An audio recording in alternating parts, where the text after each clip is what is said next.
하나님을 신실하게 믿고 신뢰하는 자도 기도의 힘을 빌리려고 하고요, 그동안에 계속 하나님을 떠나 있었고 하나님의 말씀을 등한시했던 사람도 고난과 역경의 상황을 마주하게 되면 기도의 힘을 빌리고자 무척이나 애를 쓰고 노력을 해요.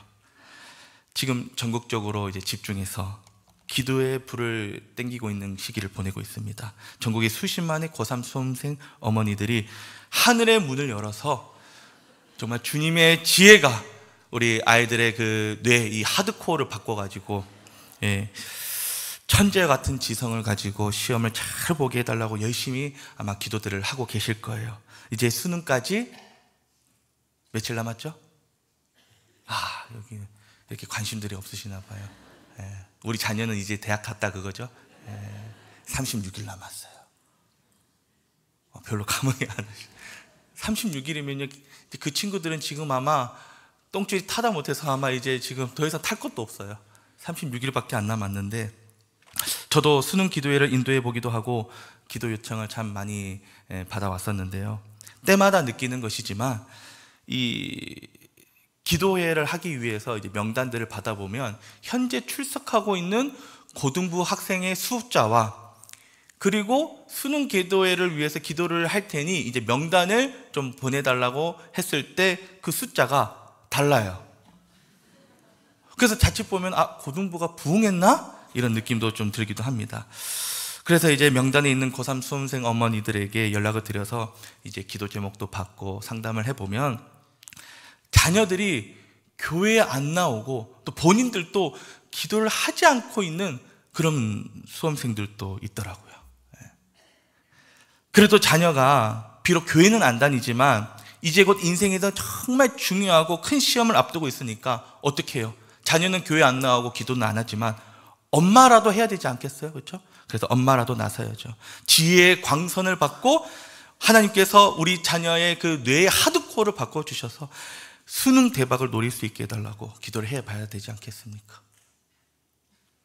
그래서 100일 앞두고 80일 앞두고 하나님과 환도뼈가 부러질 때까지 해보겠다는 각오로 기도의 씨름을 합니다.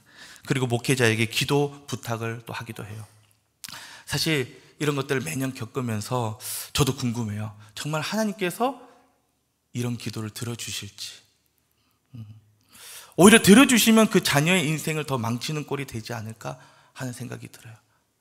어떤 경우에냐면 이제 자녀가 교회도 안 나오고 본인이 기도도, 본인을 위해서 본인이 기도도 하지 않는데, 이렇게 하나님 이번 시험만 대박치게 해달라고 기도하는 거 과연 하나님이 들어주실까? 오히려 들어주시면 그 자녀에게 독이 되지 않을까? 이런 생각이 들어요. 오히려 시원하게 재수하고, 여기 안 계시니까 고3 수험생 어머니들 아까 보니까 안 계시는 것 같아가지고 제가 하는 말이에요. 실패를 경험하고 천부여 의지 없어서 손을 들고 나옵니다. 주님 나를 버리시면 나는 어디에도 갈 데가 없습니다. 차라리 그렇게 그 인생이 실패와 좌절을 경험을 하고 자신의 꼴을 알아서 주님을 오히려 찾게 된다면 오히려 지금 실패하는 것이 더 낫지 않을까, 이런 위험한 생각을 또 해보기도 했습니다. 그러나 혹시나 이것을 오해해서 수능 기도회가 없어져야 된다, 이것을 지금 말하고 있는 것은 아니에요. 수능 기도회도 유익이 있어요. 언제 부모님들이 자녀들을 위해서 그렇게 간절하게 기도를 해보시겠어요? 그렇죠? 오히려 수능 기도회를 통해서 부모님들이 정말 인생에서 자녀들을 위해서 집중적으로 기도해보는 시간이 아닙니까? 그들이 정말 하나님의 일하심을 경험하며 하나님을 신뢰하고 하나님을 채워가는 인생으로 살도록 그들의 인생을 위해서, 그들의 영혼을 위해서 집중해서 기도해보는 시간이니 그 또한 중요한 시간이라고 생각이 들기는 해요. 예전에 제가 청소년 학생들을 데리고 여름에 이제 연합 캠프 수련회를 간 적이 있습니다. 1,500명 정도 학생들이 그때 왔었는데요. 거기에 이제 오신 설교 강사님이 학생들에게 이제 이런 질문 하시는 거예요. 여기에 혹시 고3 수험생 계십니까? 한 1,500명 정도 앉아 있는데, 그러니까 한 30-40명 정도 되는 이제 학생들이 이제 본인이 지금 고3이라고 이제 손을 드는 거예요. 그런데 그때가 8월이었거든요. 수능 언제 치죠? 11월에 치는데 이 친구들이 어떤 정신인지 11월에 시험인데 8월에 이 수련회에 온 거예요. 그 강사님도 똑같이 이런 말씀을 하셨어요. 그러면서 하시는 말씀이, 그런데 여러분, 여기에 오신 것은 가상한데 여기 와서 부르짖는다고 성적이 오르지 않습니다. 이건 제가 장담할게요. 제가 하는 말이 아니에요. 그 강사님 하셨던 말씀입니다. 여기 와서 울부짖고 눈물로 병을 채워도 절대로 성적 오르지 않습니다. 그냥 내가 원래 받았던 성적 그대로 받습니다. 오히려 더 떨어질 가능성도 있겠죠. 그러면 우리가 하고 있는 것이 헛수고인가 개고생인가? 맞습니다. 지금 당장은 그렇게 보일 것입니다. 그러나 지금 눈물로 뿌리는 기도의 씨앗이 여러분들 안에 자라고 싹이 나고 꽃을 피워서 정말 하나님께서 원하시고 바라시는 모습으로 쓰임받으며 사는 인생들이 될 것입니다. 지금 여기서 하나님 앞에서 인생을 놓고 기도하는 자를 하나님께서 앞으로 10년, 20년 동안 함께하여 주시고 준비하게 하셔서 훈련시키셔서 하나님께 인생을 걸고 철저하게 눈물로 기도하며 내 인생 책임져 주시고 비전을 발견하고 비전에 따라 살아가는 인생 되게 해달라고 기도하면 하나님이 그 기도와 모든 시간들 속에서 함께하여 주시고 인도해 주실 것입니다. 이런 말씀을 하시는 거예요, 그 강사님이. 얼마나 저도 신선한 충격이었고 감동이었는지 아직도 그 멘트들을 지금 생생하게 기억을 하고 있잖아요. 그러니까 기도는 무엇입니까? 내 뜻이 아니라, 내 고집, 내 욕심이 아니라 하나님의 뜻, 하나님의 목적에 따라 겸손하게 내 모든 것을 맞추고 따르는 그 응답을 받는 것이 바로 기도입니다. 혹시나 고3 수험생 어머니들이 계신다면 앞으로 정말 자녀들이 하나님 앞에 겸비하며 사는 자로 누구보다 하나님께 겸손하게 나아가서 그분을 의지하고 따르며 생명의 길로 살아가는 자녀들이 되도록 눈물로 심는 어머니, 눈물로 심는 아버지들이 되시기를 바랍니다. 오늘 본문을 보시면요, 남유다의 마지막 왕 시드기야 때의 일을 기록하고 있어요. 우리가 잘 아는 것처럼 남유다는 몇 년도에 멸망을 하게 되죠? 주전 700이요? 586년도에 멸망을 하게 됩니다.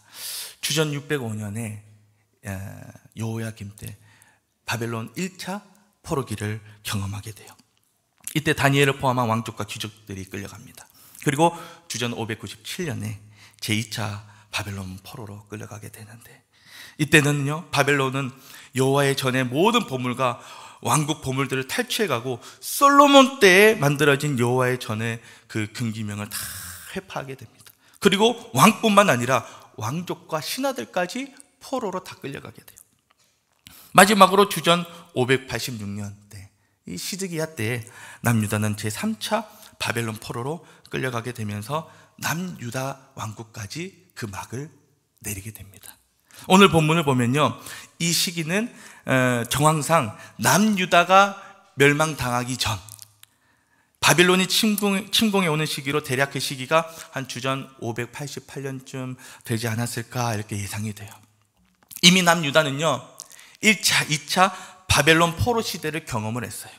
그런데 지금 또다시 강대국 바벨론이 침공에 들어오고 있는 상태입니다. 이제는 정말 완전히 멸망을 당하게 되고 소멸해 버릴 것 같은 위기와 어려운 문제를 남유다와 시드기야가 직면하게 돼요. 이 위기와 어려움 앞에서 당시 남유다 왕국을 통치하던 시드기야 왕은 과연 어떤 모습으로 이 상황을 대처하고 있을까? 둘로 나뉘어진 이스라엘의 마지막 남은 민족이요, 마지막 남은 영토요, 마지막 남은 나라, 이 남유다, 과연 시드기야는 이 문제 앞에서 어떤 행동을 취했는지 우리 한번 말씀을 한번 읽어보도록 하겠습니다. 우리 예레미야 21장 1절과 2절 같이 한번 읽어보도록 하겠습니다. 시작. 여호와께로부터 예레미야에게 말씀이 임하니라.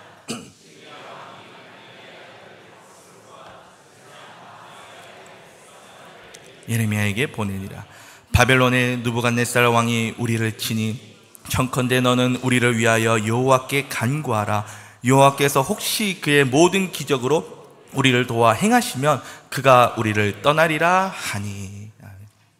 시드기야는요 자신의 수하에 있는 바스올과 스바냐를 예레미야 선지자에게 보내요. 그리고 예레미야에게 하나님의 도우심을 구하는 기도를 해줄 것을 요청을 합니다. 여기까지 보면요, 이 시드기야의 행동은 어쩌면 건강한 신앙인들도 충분히 이해할 만한 그런 행동입니다. 당연히 문제를 놓고 그 문제를 도와주실 수 있는 하나님께 나아가서 하나님께서 해결해 달라고 그 기도를 요청하는 것, 당연한 모습 아니겠어요? 그러나 성경의 기록을 보면요, 시드기야가 했던 행동들을 놓고 그가 행하는 길이 사망의 길이라고 전체적으로 평가를 하고 있어요. 위기에서 하나님께 도움을 요청하는데 왜 이것이 사망의 길이란 말입니까? 그것은 성경의 기록대로 그가 하나님 앞에서 진실되게 행하지 아니하고 하나님이 없는 생각, 하나님이 없는 결단, 하나님이 없는 행동들을 했기 때문입니다. 예레미야 52장 2절입니다. 그가 여호야김의 모든 행위를 본받아 여호와 보시기에 악을 행한지라. 그렇습니다. 시드기야는요, 하나님을 떠난 생각, 하나님의 뜻과 그 말씀에서 떠난 마음과 행동을 하면서 지내왔어요.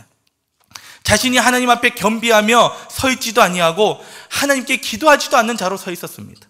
그런데 지금 바벨론의 침공으로 죽음과 파멸이라는 위기와 어려움에 처하자 자신들의 수하를 예레미야 선지자에게 보내어서 하나님께 지금 기도 요청을 하고 있는 거예요. 예레미야의 기도라면 하나님께서 들어주시지 않겠냐라는 거예요. 예레미야에게 기도 요청을 했지만 그것은 온전히 하나님께 맡겨드리는 겸손의 자세가 아니었던 것입니다. 자신은 하나님께 겸비함도 없고 기도도 안 하면서 밑에 있는 수하들을 보내어서 그래도 예레미야가 기도를 하면 하나님이 들어주시지 않겠는가, 이런 심리가 그 안에 있었던 거예요. 우리 예레미야 21장 2절 다시 한번 읽어보도록 하겠습니다. 시작. 바벨론의 느부갓네살 왕이 우리를 치니 청컨대 너는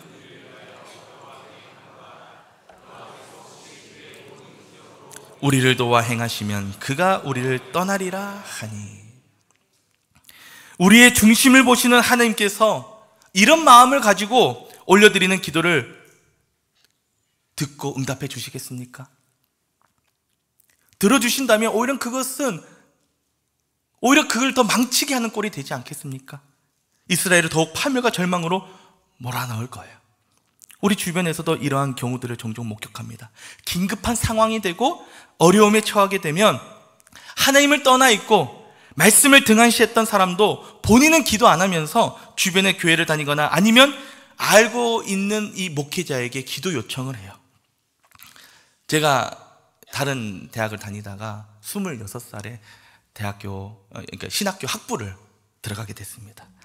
당시에 제가 다니고 있던 교회가 대한예수교 장로회 합동 측 교단의 그 교회였기 때문에 저는 고향교회 목사님의 조언에 따라서 이제 총신대학교 신학과에 입학을 하게 됐어요.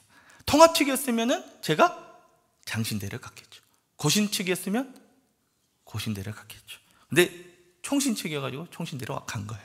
그러니까 그만큼 기독교 배경은 있었지만 아무것도 몰랐어요.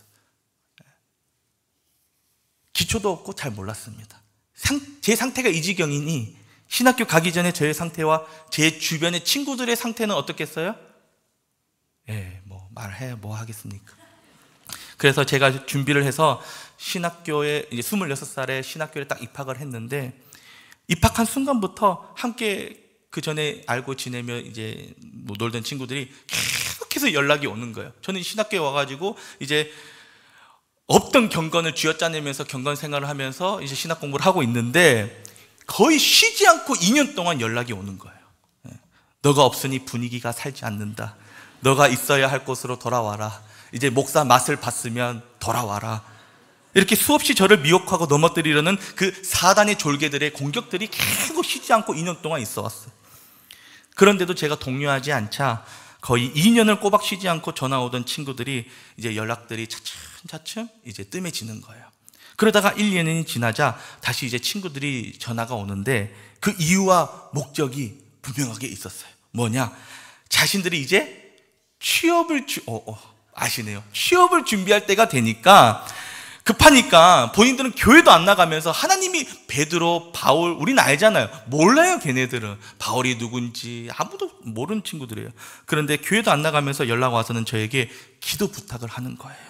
성광아, 너가 기도하면 그래도 하나님이 들어주시는 거 아니냐고. 지금 파라다이스 호텔 카지노에 면접을 보고 왔는데 이거 좀 잘 되게 해달라고. 창식이라는 친구가 그렇게 기도 요청을 하는 거예요. 윤창식입니다.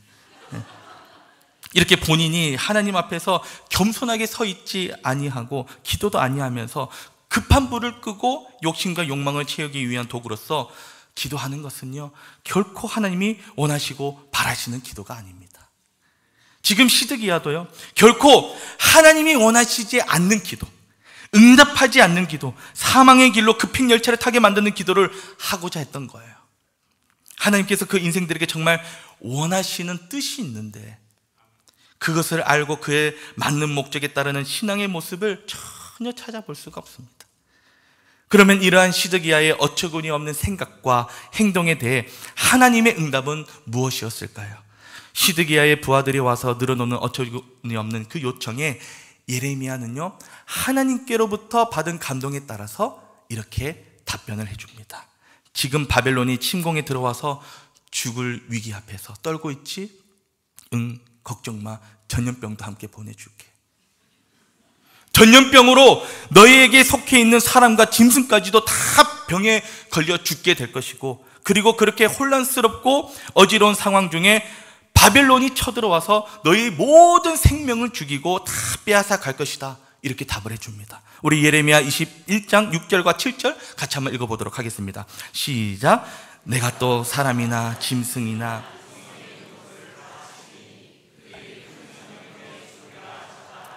여호와의 말씀이니라.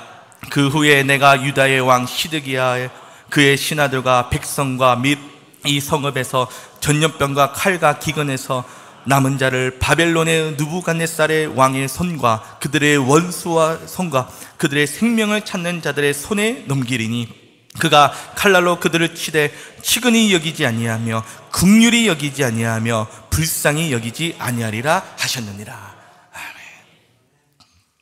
이렇게 남유다 왕국과 시드기야는요, 선지자 예레미야를 통해서 오히려 하나님의 징계로 바벨론에 의한 완전한 파멸과 멸망을 선언받게 됩니다. 자, 그런데 이렇게 사망과 절망만이 주어진 상황에서 하나님은요, 두 가지의 길을 또한 남유다와 시드기야에게 알려주세요. 그것은 바로 생명의 길과 사망의 길입니다. 우리 예레미야 21장 8절 같이 한번 읽어보겠습니다. 시작.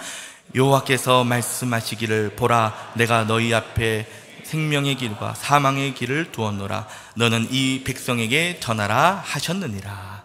아멘.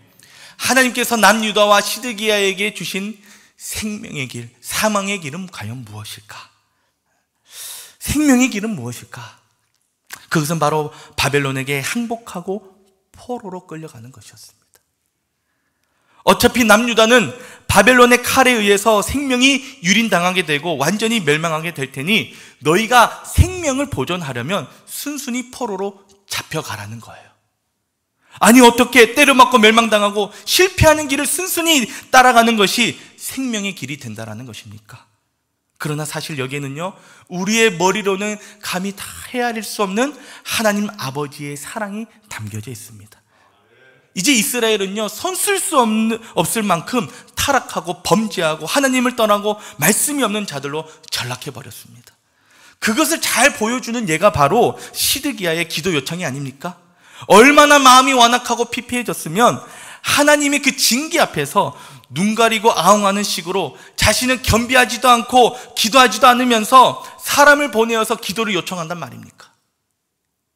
우리 하나님은 그 중심을 보시는 분이신데 이방 나라의 신처럼 그렇게 대우하는 것이 말이 됩니까?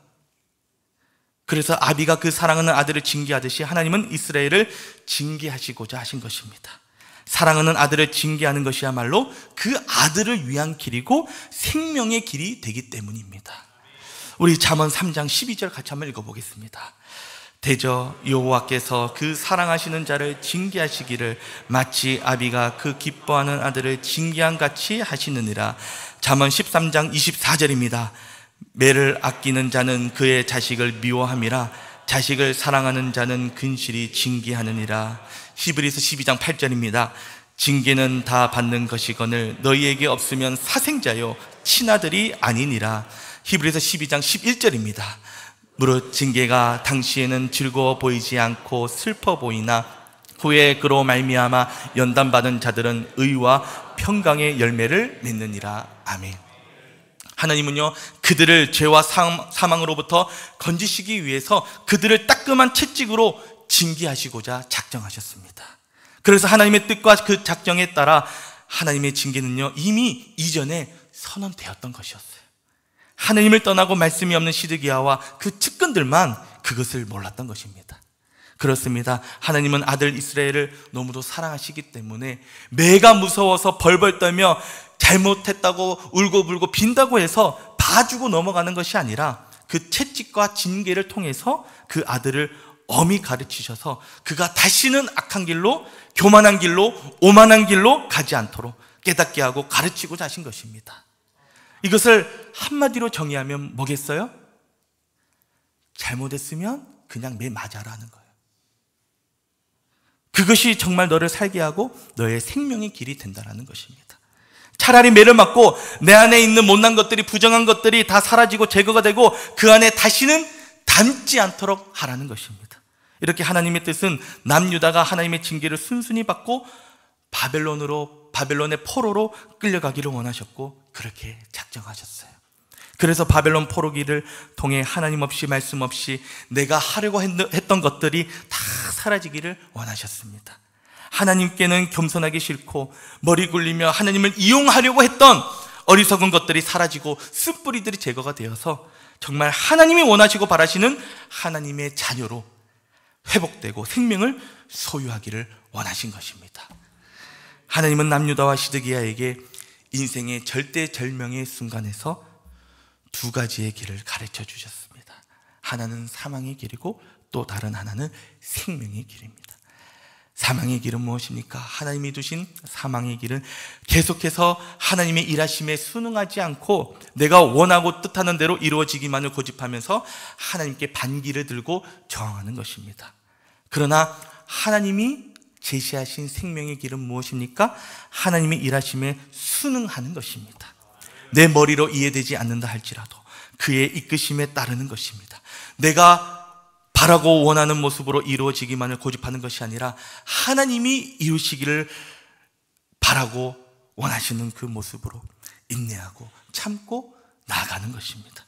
그래서 내 안에 있는 모든 불순물과 고집과 자존심을 다 풀무불에 태워버리고 정금과 같이 남겨지고 다듬어지기 위해서 하나님의 이끄심에 힘겨운 한 걸음을 믿음으로 내딛는 것입니다. 이것이 바로 하나님이 원하시는 기도자의 모습이며 겸손하게 하나님께 온전히 맡겨드리는 인생이 아니겠습니까? 이것이야말로 언제나 생명의 길을 걷고자 다짐하고 행동하는 신앙인의 삶이 되는 줄로 믿습니다. 현재의 고난과 역경의 순간을 우리가 걸어갈 때 내가 처한 고통과 실패와 좌절의 상황들을 도저히 받아들이기가 어렵고 피하고 싶은 마음이 들게 될 것입니다. 그래서 이거 도와주지 않으면 안 된다고 울고 불고 떼쓰며 실패하지 않고 패배자가 되지 않게 해달라고 그렇게 기도했지만 결국은 망하고 실패로 남겨졌을 때 하나님께 정말 서운하고 원망스러운 마음이 들지도 모릅니다. 그러나 하나님이 붙들어 주시고 함께하여 주시는 시간들 속에서 나중에 시간이 다 지나고 나면 깨닫게 하여 주시는 은혜가 있어요. 그때 상황이 풀리고 잘 되고 성공했으면 오히려 그것이 나에게 독이 되어서 나를 정말 망하게 하고 사망의 길로 인도했겠구나. 그때 잘 됐으면 내가 하나님을 떠나버리지 않았을까? 그러면 그 길이 내 영혼과 내 인생의 영원한 사망의 길이 되었을 것이다. 그렇게 깨닫게 되는 것입니다. 그때는 몰랐지만 실패하고 패배자라 여기며 지나온 시간들이 알고 보니까 실패로 남겨진 것이 아니라 하나님의 위대하시고 은혜로운 손길로 훈련받는 시간들이었다는 것을 깨닫게 되는 것입니다. 현재를 살아가는 우리에게도 신앙의 삶은요, 그리 기쁜 일만, 행복한 일만, 즐거운 일만 이어지지는 않을 것입니다.